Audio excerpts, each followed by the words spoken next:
ప్రియమైన సహోదరి సహోదరులారా, ఒక నిజాయితీ ప్రశ్నతో ఈరోజు నేను ప్రారంభించాలనుకుంటున్నాను. మీరు చివరిసారిగా నిజంగా ఎప్పుడు ప్రార్థించారు?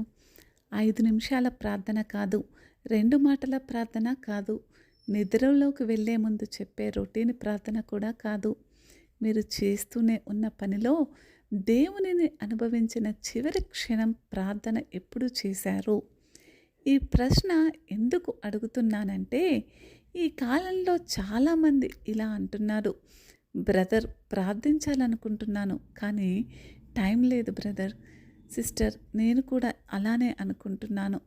ఇంకొంతమంది ఇలా అనుకుంటున్నారు, ప్రార్థన అంటేనే పనులు వదిలేసి మోకాళ్ళ మీద కూర్చోవాలని. నిజానికి అవునా? కొంతమంది అయితే ఇంకా ప్రమాదకరంగా అనుకుంటున్నాడు. మరి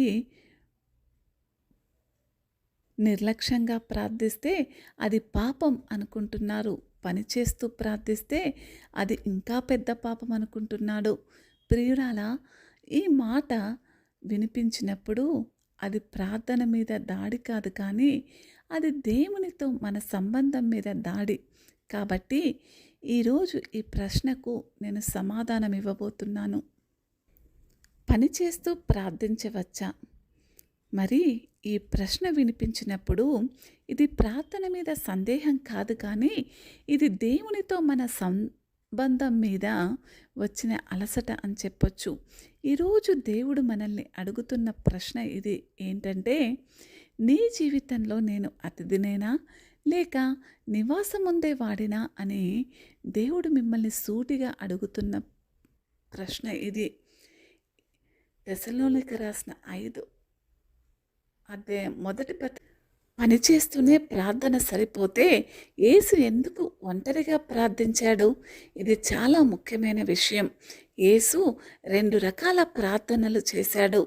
ప్రజల మధ్య, పనిలో, సేవలో ఉన్నప్పుడు తండ్రితో నిరంతరం సంబంధం కలిగి ఉన్నాడు.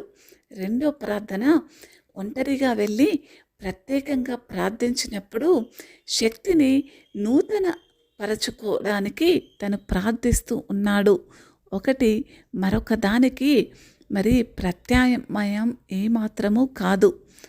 ఒక ప్రార్థన ఇంకో ప్రార్థనను రీప్లేస్ చేయలేదు. రెండు ఒక క్రైస్తవులుగా ఉన్న విశ్వాసులకి ఖచ్చితంగా ఉండాలి. మరి మోకాళ్ళ అనుభవం ఉండాలి. పని చేస్తూ ప్రార్థించే, నిరంతరం ప్రభుతో జీవించే మరి సంబంధం కలిగి ఉండాలి. పని చేస్తూ ప్రార్థన చేయడం వల్ల ఒంటరి ప్రార్థన అవసరం తీరనే తీరదు. ఒంటరి ప్రార్థన చేసినంత మాత్రాన పని మధ్య దేవునిని మర్చిపోవడానికి అనుమతి రాదు. ఇది సంపూర్ణ క్రైస్తవ జీవితం. మరి నెహెమ్యా క్షణాలలో చేసిన ప్రార్థన, రాజు అడిగిన ప్రశ్నకు ముందే నెహెమ్యా, నేను ఆకాశమందున్న దేవునిని ప్రార్థించి తిని. నెహెమ్యా గ్రంథం 2వ అధ్యాయం 4వ వచనంలో ఇది కేవలం కొద్ది క్షణాలలో జరిగిన ప్రార్థన, కానీ శతాబ్దాల మార్పు తెచ్చిన ప్రార్థనగా మనం చూడవచ్చు. దానియేలు బాధ్యతల మధ్య విశ్వసిస్తూ తన మనస్సులో ప్రార్థిస్తూనే ఉన్నాడు. అతను ప్రభుత్వ ఉద్యోగి, పనిలో ఉన్నాడు, కానీ అతని పని దేవునిని పక్కకు పెట్టలేదు. అతని ప్రార్థనే అతని పనిని కాపాడింది. మోషే ఒత్తిడిలో కూడా ప్రార్థన చేశాడు. ప్రజల విమర్శలు, భారాల మధ్య మోషే దేవుని సన్నిధిలో నిలిచాడు.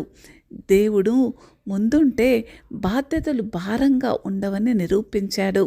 అయితే ఒక గృహిణి ఇలా చెప్పింది, నేను వంట చేస్తూనే దేవునితో మాట్లాడుతాను, పిల్లలను పనుల్లో దేవునిని పిలుస్తాను, ఇల్లు తుడుస్తూ ఆయనకు కృతజ్ఞతాస్తుతులు చెబుతాను.